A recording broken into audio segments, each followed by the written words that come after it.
औज़ु बिल्लाहि मिनश शैतानिर रजीम। या अय्युहल्लज़ीना आमनुत्तकुल्लाहा हक़्क़ तुक़ातिही वला तमूतुन्ना इल्ला व अंतुम मुस्लिमून।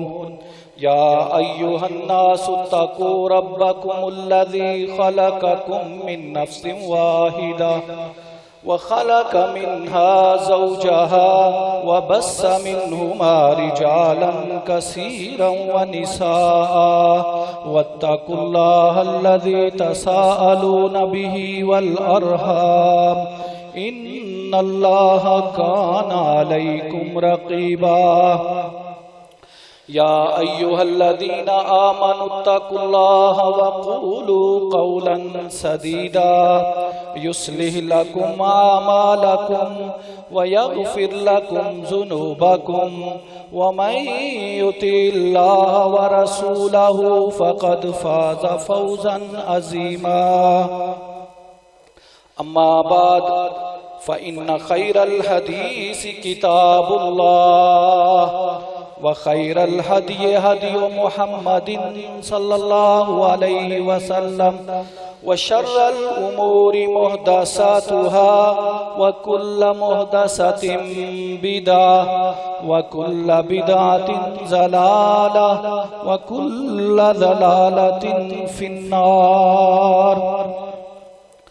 फ़अऊज़ु बिल्लाहि मिनश शैतानिर रजीम। बिस्मिल्लाहिर्रहमानिर्रहीम। अलम नजअल लहू ऐनैन व लिसानन व शफ़तैन व हदैनाहुन नजदैन फलक़तहमल अक़बा व मा अदराक मल अक़बा फ़क्कु रक़बतिन औ इतामुन फ़ी यौमिन ज़ी मस्ग़बा यतीमन ज़ा मक़रबा औ मिस्कीनन ज़ा मतरबा। वक़ाल नबिय्यु सल्लल्लाहु अलैहि वसल्लम खैरुन नासि मन यनफ़उन नास रब्बि शरह ली सदरी व यस्सिर ली अमरी वहलुल उक़दतम मिन लिसानी यफ़क़हू क़ौली। मोहतरम भाइयों, बुजुर्गों, दोस्तों, मुअज़्ज़िज़ात, माओं, बहनों और बेटियों, दीन इस्लाम एक मुकम्मल दीन है। अल्लाह ताला ने इस दीन में हर तरह की रहनुमाई रख दी है। इस दीन को अपनाने से न सिर्फ आखिरत बेहतर होती है बल्कि दुनिया भी बेहतरीन हो जाती है। क्यों? ये जो दीन है ये अल्लाह ताला का पसंदीदा दीन है। इन्न दीना इंदल्लाहिल इस्लाम। अल्लाह फरमाते हैं मेरे नजदीक जो दीन है, जो शरीयत है, जो वे ऑफ लिविंग है, जिंदगी गुजारने का तरीका है, वो सिर्फ और सिर्फ दीन इस्लाम में है। और नबी मुकर्रम सल्लल्लाहु अलैहि वसल्लम को यही तो दीन देकर भेजा गया था। अल्लाह फरमाते हैं हुवल्लज़ी अरसल रसूलहु बिल हुदा व दीनिल हक। अल्लाह ताला ने ही आखिरी रसूल नबी हजरत मोहम्मद सल्लल्लाहु अलैहि वसल्लम को हिदायत देकर भेजा। और वो हिदायत क्या थी? वो दीन था, दीन इस्लाम।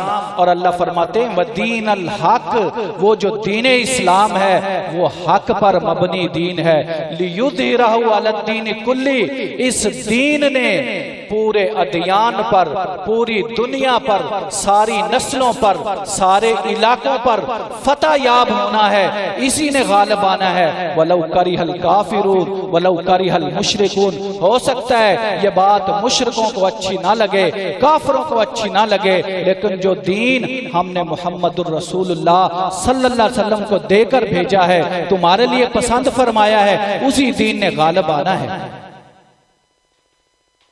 अब ये जो हमारा दीन है, दीन इस्लाम, ये हकूक का दीन है। इसके अंदर हकूक हैं, हर चीज के हकूक हैं। नबी के हकूक हैं, उम्मतियों के हकूक हैं, खामद के हकूक हैं, बीवी के हकूक हैं, इंसानों के इंसानों पर हकूक हैं। हत्ता कि ये दीन वो दीन है कि जिसमें फसलों के भी हकूक हैं, जिसमें जानवरों के भी हकूक हैं, जिसमें दरख्तों के भी हकूक हैं। ये इतना इंसाफ पर मबनी दीन है कि इस दीन में अल्लाह ताला ने कोई चीज छोड़ी नहीं। ये हकूक का नाम है, हकूक देता है हर एक को।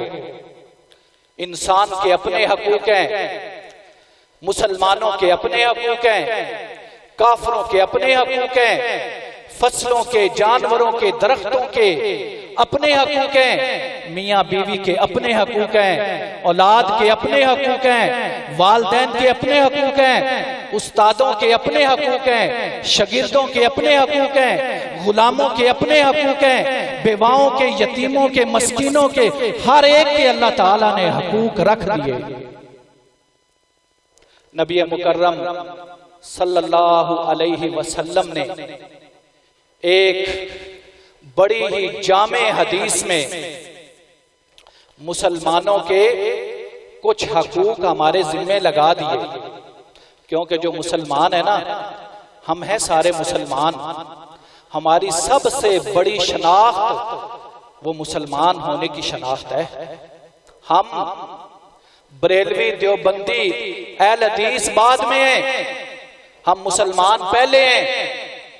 हम चूचक के रहने वाले, हयातपुर के रहने वाले, बामाबाला के रहने वाले, बजीता के रहने वाले हम बाद में हैं, पहले हम मुसलमान हैं। हमारी ज़बानें बाद में आती हैं, हमारी नस्लें बाद में आती हैं, हमारे इलाके बाद में आते हैं, हमारा मुल्क बाद में आता है। सबसे पहली चीज क्या है? हम मुसलमान हैं। ये जो मुसलमान होने की पहचान है, इसको हम भूल बैठे हैं। इसी वजह से मुल्क में अफरा तफरी है, बेचैनी है, इंस्टेबिलिटी है, हर कोई दूसरे के खून का प्यासा है। वजह यह है कि उसको पता नहीं मुसलमान कितना अजीम होता है।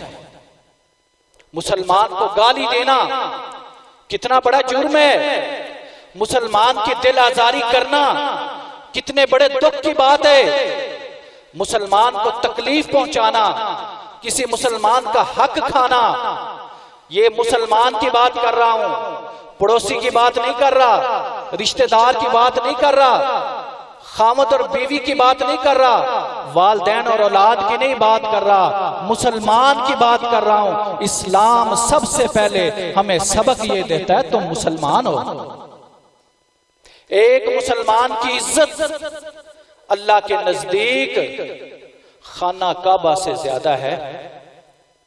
ये मैं नहीं कह रहा, नबी मुकर्रम सल्लल्लाहु अलैहि वसल्लम ने अपने आखिरी खुतबा में, जब आप इस दुनिया से जाने वाले थे, जो आपने आखिरी हज किया, 1,24,000 सहाबा को इकट्ठा करके आपने जो वाज किया, नसीहत की, जो खुतबा दिया, उसमें यह था, आपने खाना काबा की तरफ इशारा करके कहा, ए खाना काबा, तेरी इज्जत, तेरी हुर्मत अपनी जगह है, लेकिन मुसलमान की इज्जत और हुर्मत तुझसे कहीं ज्यादा है। उस मुसलमान की दिल आजारी करने में हम 1 मिनट लगाते हैं, उस मुसलमान की टो लगाने में हम लगे रहते हैं। हालांकि कुरान कहता है वला तजस्ससू, टो ना लगाओ। एक चीज किसी की छुपी हुई है, अल्लाह ने जाहिर नहीं की, तुम क्यों जाहिर करना चाहते हो? वला यग़तब बाज़ुकुम बाज़ा अयुहिब्बु अहदुकुम अन याकुला लहमा अखीहि मैतन फकरिहतुमूहु। और किसी की गीबत ना करो। गीबत क्या होता है? गीबत ये होती है एक बंदे के अंदर कोई बुराई है और तुम उसका तज़किरा कर रहे हो उसकी पीठ के पीछे। अगर वो बात तुम उसके सामने करो उसे बुरी लगेगी, तुम उसके सामने तो नहीं कर रहे, तुम उसके पीछे से वो बात कर रहे हो और लोगों को उसके खिलाफ कर रहे हो, ये गीबत है। और इसकी सजा पता कितनी है? अपने भाई का गोश्त खाना है और जिंदा भाई का गोश्त कोई नहीं खाता। मुर्दा भाई जब फौत हो जाए, जब कोई फौत हो जाता है तो उसकी इज्जत कितनी बढ़ जाती है, तकरीम बढ़ जाती है। लेकिन ये कोई आम आदमी नहीं, इसका सगा भाई है, मुर्दा है, इसका गोश्त खाना, गीबत करना।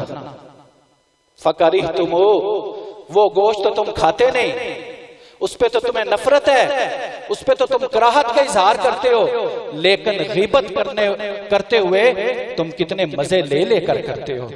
सहाबाई कराम रिजवानुल्लाह अलैहिम अजमाइन ने पूछा, ए नबी मुकर्रम सल्लल्लाहु अलैहि वसल्लम, वो चीज अगर उस बंदे पे मौजूद है तो फिर भी हम तज़किरा ना करें? कहा अगर मौजूद है तो फिर ही तो गीबत है, अगर मौजूद नहीं फिर तो तुम तोहमत लगा रहे हो, डबल जुर्म कर रहे हो। एक चीज उसके अंदर है नहीं, तुम वो बयान कर रहे हो, उसके अंदर जो मौजूद है उसका तज़किरा कर रहे हो, इसी को तो गीबत कहते हैं। गीबत करने में हम जबान का चस्का, बैठे बैठे हम कितना लोगों को डिस्कस करते हैं, इस्लाम इससे मना करता है। लोगों को डिस्कस ना करो, इस्लाम को डिस्कस करो, इज्तिमाई बातें करो, इंडिविजुअल बातें ना करो। इसलिए नबी मुकर्रम सल्लल्लाहु अलैहि वसल्लम ने मुसलमानों पर हकूक बयान किए हैं। अभी मैं वो जो करीबी रिश्ते हैं उनके हकूक की तो बात ही नहीं कर रहा। वालिद के कितने हकूक हैं, औलाद के क्या हकूक हैं, मियाँ और बीवी के क्या हकूक हैं, रिश्तेदारों के क्या हकूक हैं, उसकी तो मैं बात ही नहीं कर रहा। वो तो बड़ी ही दूर की बात है। मैं तो सिर्फ मुसलमानों के हकूक की बात कर रहा हूँ, क्योंकि हम जहाँ रहते हैं, मोहल्ले में, इलाके में, वहां हमारे साथ जो कम्युनिटी रहती है, मुसलमान लोग रहते हैं, उनके हकूक हैं। सबसे पहला उनका हक क्या है? जब उनसे मिलो सलाम कहो, अस्सलामु अलैकुम। ये सलाम कहना तुम हकीकत में उसको दुआ दे रहे हो कि तुम पर अल्लाह ताला की सलामती हो। तुम उसको कहना क्या चाहते हो? तुम कहना ये चाहते हो, ऐ मेरे मुसलमान भाई, जब मैं तुझे दुआ दे रहा हूं तो इसका मतलब है मैं तेरा खैर खां हूं।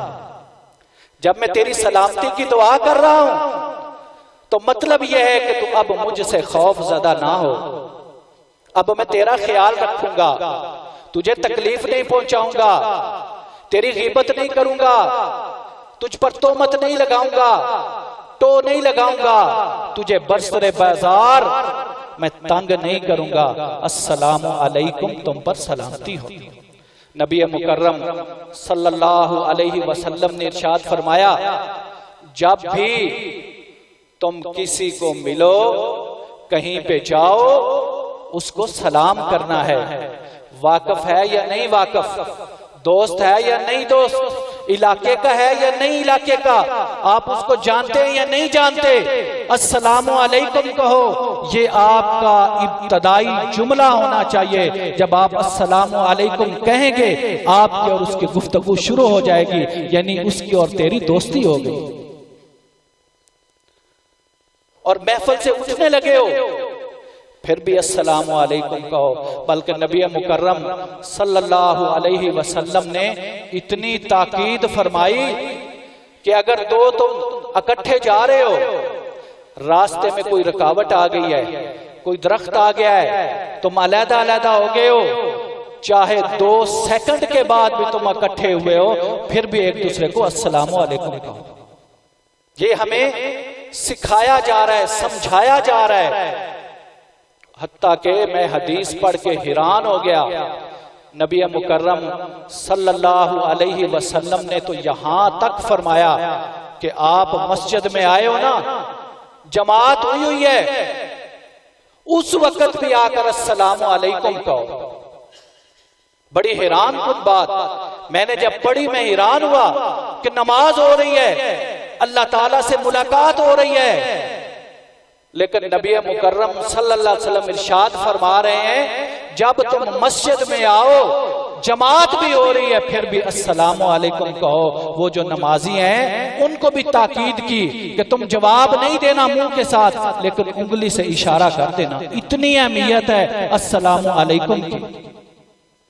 हम जब मिलते हैं हमें ख्याल ही नहीं होता, ये हकूक है मुसलमान के मुसलमान पर, हक है। नबी मुकर्रम सल्लल्लाहु अलैहि वसल्लम ने बताया, यानी तुम सलामती की दुआ दो, अस्सलामु अलैकुम, तुम पर अल्लाह सलामती करे, रहम करे। और फिर नबी मुकर्रम सल्लल्लाहु अलैहि वसल्लम ने अगला हक क्या बताया कि जब वो तुम्हें बुलाए, कॉल फॉर हेल्प, तुम्हें बुलाए, तुमने उसकी बात सुननी है, ये उसका हक है।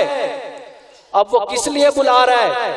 हो सकता है वो तकलीफ में हो सकता है वो किसी तंगी में हो सकता है कोई उसको मसले मसाइल हो, तुम उस मुआशरे में रहते हो, वो तुम्हें बुला रहा है, इसका मतलब है ये तेरी खुशकिस्मती है, तुझे उसने सेलेक्ट किया है, वगरना वो किसी और को भी बुला सकता था। तुझे उसने सेलेक्ट किया है, बुलाया है, तो उसके पास जा, उसकी बात सुन। इससे यह भी पता चलता है कि हमारा मुआशरे में रहते हुए ऐसा करैक्टर होना चाहिए, हमारी ऐसी इमेज और पिक्चर होनी चाहिए, लोगों के सामने उन्हें मालूम हो कि इस बंदे को बुलाएंगे, ये हमारा खैर खा होगा, हमारी बात को सुनेगा, हमारे मसाइल को हल करेगा। इसलिए जब वो तुझे बुलाए तो तू जा, और जाके क्या कर, जाके उनके मसाइल हल कर, उनकी परेशानियों को दूर कर, देख उसको कहां पे मसला है, क्या तंगी है, क्या परेशानी है, उसके साथ बैठ जा, डिस्कस कर और उसके हल करने में उसकी मदद फरमा। तू और कुछ नहीं कर सकता, दिलासा तो दे सकता है, और दिलासा नहीं दे सकता, उसकी बात गौर से सुन तो सकता है, और उसकी बात गौर से सुन नहीं सकता, कम से कम जा तो सकता है। ये तो काम कर दे। जब वो तुझे बुलाए तो तू जा। अगला हक नबी मुकर्रम सल्लल्लाहु अलैहि वसल्लम ने क्या बताया, जब तुझसे खैर खाही तलब करे तो उसकी खैर खाही कर। अब उसने तुझे बुला लिया है, वो कोई मशवरा मांगना चाहता है, उसको कोई जमीन का मसला है, उसके किसी तालब इल्म का मसला है, उसकी कोई जायदाद का मसला है, कोई इलाके में उसका मसला है, किसी कोर्ट कचहरी में उसका मसला है, तू उसकी खैर खाही कर। तुझे उसने इसलिए बुलाया है कि तू वो काम कर सकता है। इसलिए जब वो तुझे बुलाए तो तूने जाना भी है, और मशवरा मांगे तो खैर का मशवरा देना है, शर का मशवरा नहीं देना, उसको मजीद तंग नहीं करना, क्योंकि अगर तू तंग करेगा, गलत मशवरा देगा, दुनिया से तो बच जाएगा, कल रब्बुल इज्जत के दरबार में क्या जवाब देगा, क्योंकि वो तो अलीमुम बिज़ातिस सुदूर है, वो तो दिलों के भेद जानता है, उसको तो पता था, उसने तुझे मशवरे के लिए बुलाया, तूने उसको किस तरह का मशवरा दिया, उसमें खैर था या नहीं था, दुनिया से बच जाएगा, लेकिन अल्लाह ताला जानते हैं। अगला हक मुसलमान का मुसलमान पे क्या है, जब उसको छींक आए अब बीमारी शुरू हो रही है। पहले अल्लाह ताला ने कुछ बातें बयान कर दी आगाज में कि आपका उसे इंट्रोडक्शन हुआ है, आप दोस्त बन गए अस्सलाम वालेकुम कहकर, आपकी एक दोस्ती बन गई है, मुआशरे में आप इकट्ठे हो गए हैं, चाहे आप उसके भाई हैं, चाहे आप उसके दोस्त हैं, चाहे आप उसके बाप हैं। अस्सलामु अलैकुम के बाद आपका एक ताल्लुक पैदा हो गया है, मुसलमान का मुसलमान के साथ ताल्लुक, क्योंकि मुसलमान का भाई है। नबी मुकर्रम सल्लल्लाहु अलैहि वसल्लम ने मुसलमानों का भाई करार दिया, एक जिस्म वाहिद की तरह करार दिया। अब तुम्हारे तल्लकात कायम हो गए हैं। उसके बाद उसने तुम्हें घर भी बुला लिया है, घर बुलाने के बाद अब तुझसे मशवरे भी मांग रहा है। अब उसकी परेशानी तो तेरी परेशानी होनी चाहिए ना। उसको कोई तकलीफ पहुंचे तो वो ऐसे ही होना चाहिए ना जैसे तुझे तकलीफ पहुंच रही है, क्योंकि मुसलमान तो एक जिस्म की मानंद होते हैं। जिस तरह जिस्म के एक हिस्से में तकलीफ होती है, पूरा जिस्म महसूस करता है। मुआशरे के किसी भी मुसलमान को कोई तकलीफ पहुंचे, सारा मुआशरा उसको महसूस करे। अगला हक क्या है? उसको आइए छींक, आपने क्या कहना है? यरहमुकल्लाह, अल्लाह तुझ पे रहम करे। छींक एक बीमारी की अलामत है, उसके अंदर पता नहीं क्या कुछ होने वाला था, एक रिफ्लेक्स एक्शन हुआ, अल्लाह ताला ने उसकी मदद कर दी, छींक आ गई, वो अल्हम्दुलिल्लाह कह रहा है, तू उसको यरहमुकल्लाह कह, उसको कहो अल्लाह ताला तेरे हाल पे रहम करे, तुझे सेहत दे। उसके बाद वो अब बीमार हो गया है, उसका हक है, मुसलमान का जो बीमार हो गया है उसका हक ये है कि तू उसके पास जा, उसकी तीमारदारी कर। नबी मुकर्रम सल्लल्लाहु अलैहि वसल्लम ने ये हक बयान किया है मुसलमान का मुसलमान पर, ये पांचवा हक है। जब वो बीमार हो तो तू उसकी अयादत कर, उसके पास जा। नबी मुकर्रम सल्लल्लाहु अलैहि वसल्लम ने तो बड़ी ही दुआएं सिखाई हैं। तू उसके पास जा, उसको कह ला बास तहूरुन इंशाअल्लाह। ऐ मेरे दोस्त, ऐ मेरे रिश्तेदार, घबराना नहीं, ये जो बीमारी है ये अल्लाह की तरफ से आई है, हो सकता है इसके साथ तेरे गुनाह माफ हो जाए। ला बास तहूरुन इंशाअल्लाह, अल्लाह ताला इस बीमारी के जरिए से तेरे गुनाहों को माफ करेगा। फिर उसके लिए दुआएं कर, अस्अलल्लाहुल अजीम रब्बल अर्शिल अजीम अन यशफियका। मैं सवाल करता हूं रब्बे अजीम से, अल्लाह अजीम से जो अर्शे अजीम का रब है, अन यशफियका, ऐ अल्लाह इसको सेहत अता फरमा। ये दुआएं उसके लिए कर। अज़हिबिल बास रब्बन नास वशफि अंत शाफी ला शिफा इल्ला शिफाउका शिफा ला युगादिरु सकमा। जब एक बंदा अपने मुसलमान भाई के लिए ये दुआ करेगा, उनके तल्लकात बेहतर नहीं होंगे, उसकी बीमारी में कमी नहीं आएगी। ये कह रहा है ऐ लोगों के रब इस बीमारी को ले जा, शिफा दे, क्योंकि तू ही शिफा देने वाला है। ला शिफा इल्ला शिफाउका, तेरे अलावा कोई शिफा दे नहीं सकता। और किस तरह की शिफा दे? अल्लाह इस तरह की शिफा दे कि इसकी सारी बीमारी ही दूर हो जाए। ये मुसलमान अपने मुसलमान भाई के लिए दुआ कर रहा है। अब वो बंदा इस दुनिया से चला गया है, फौत हो गया है। नबी मुकर्रम सल्लल्लाहु अलैहि वसल्लम ने छठा हक ये बयान फरमाया है कि तू उसके जनाजे में शरीक हो, जनाजा पढ़, उसका साथ जा, कफन दफन का इंतजाम भी हो, फैमिली के साथ इजहार ताजियत भी हो, उसके जनाजे के साथ भी जा, जनाजा भी पढ़, और हो सके तो दफन करके आ, क्योंकि अगर सिर्फ जनाजा पड़ेगा एक किरात का सवाब मिलेगा, दफना के आएगा 2 किरात का सवाब मिलेगा। नबी मुकर्रम सल्लल्लाहु अलैहि वसल्लम से पूछा गया, ये जो किरात है ये क्या चीज है, ये कौन सा पैमाना है, कितनी नेकियां मिलेंगी, कितना सवाब मिलेगा?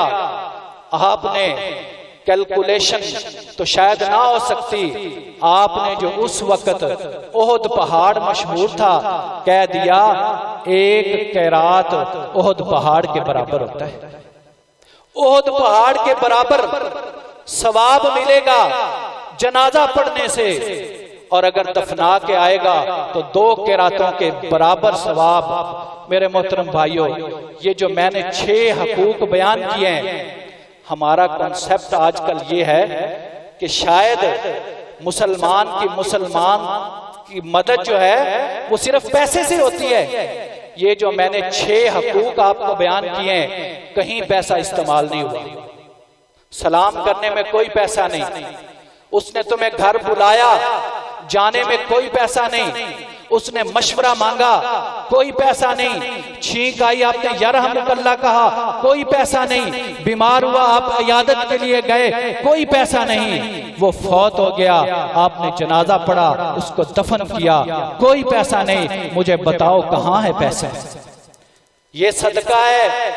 हम सदका समझते हैं कि पैसा दे दिया तो सदका है। नहीं नहीं नहीं, नबी मुकर्रम सल्लल्लाहु अलैहि वसल्लम ने इरशाद फरमाया, रास्ते से कांटा हटा देना, रास्ते से पत्थर हटा देना, रास्ते से तकलीफदा चीज को दूर कर देना, ये भी तुम्हारा सदका है। बल्कि एक मुसलमान आ रहा है, तुम हंस कर उसको मिल रहे हो, ये भी तुम्हारा सदका है।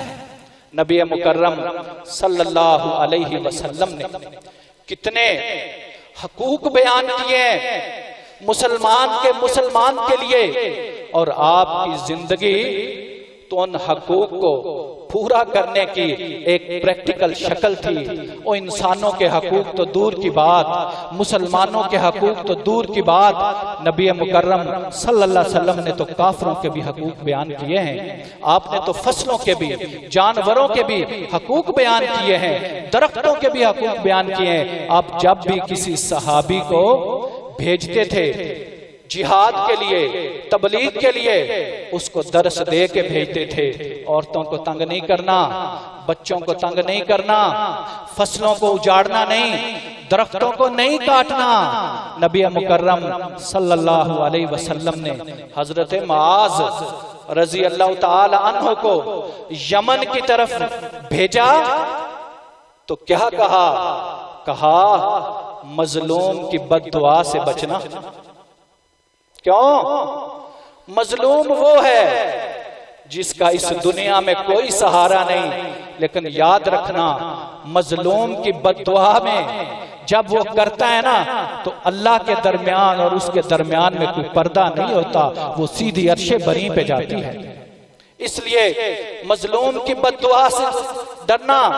नबी मुकर्रम सल्लल्लाहु अलैहि वसल्लम ने कहा, मुसलमान का ये हक है जालिम को भी रोके, मजलूम को भी रोके।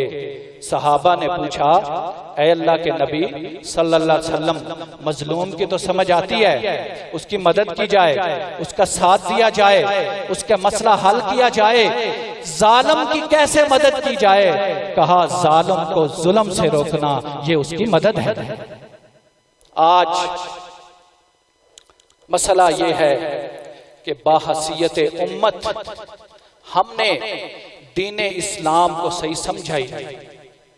देखें मुल्क में कैसी इंस्टेबिलिटी है, पॉलिटिकल इंस्टेबिलिटी। लोग मुसलमान ही मुसलमान को मार रहा है। वजह यह है उसको पता नहीं कि जिस पे मैं गोली चला रहा हूं वो भी मेरा मुसलमान भाई है, उसके भी मेरे ऊपर हकूक हैं। उसकी इस लिहाज से ट्रेनिंग ही नहीं हुई। मैं लाहौर जहां जुमा पढ़ाता हूं तो वहां जब मैं ये जुमा पढ़ा के फारग होता हूं तो लोग मेजॉरिटी मुझे मिलते हैं, वो कहते हैं ये चीजें तो हमने कभी सुनी ही नहीं। मिंबरों मेहराब से इस तरह की बातें तो कोई करता ही नहीं। मैंने कहा मैं हर बात कुरान से करता हूं, हदीस से करता हूं, अपनी तरफ से तो कोई नहीं करता। इस दुनिया में रहते हुए हर बंदे के अपने मसले हैं, मजाज नहीं मिलता। वो आपकी बात से हो सकता है मुत्तफिक ना हो, आपका काम है मोहब्बत के साथ समझाना। उदो इला सबील रब्बिका बिल हिकमा वल मौइज़तिल हसना वजादिलहुम बिल्लती हिया अहसन। अपनी बात को, अपने वाज को, अपनी नसीहत को, अपने जुमे को, अपनी तकरीर को बड़े अच्छे तरीके से बयान कर। वल मौइज़तिल हसना, तेरी नसीहत बेहतरीन होनी चाहिए। हाँ, जब तू बात बयान करेगा हो सकता है सबको तेरी बात ना अच्छी लगे, वो तुझसे आकर बहस करें, बात पूछें, सवाल करें। तेरा काम क्या है? अच्छे तरीके से उनको समझा। और जब तू अच्छे तरीके से समझाएगा ना, क्या होगा? वो जो तेरा दुश्मन था, जानी दुश्मन, वजादिलहुम बिल्लती हिया अहसन, वो क्या हो जाएगा? वो तेरा दिली दोस्त बन जाएगा। नबी मुकर्रम सल्लल्लाहु अलैहि वसल्लम को भी अल्लाह ताला ने यही फरमाया।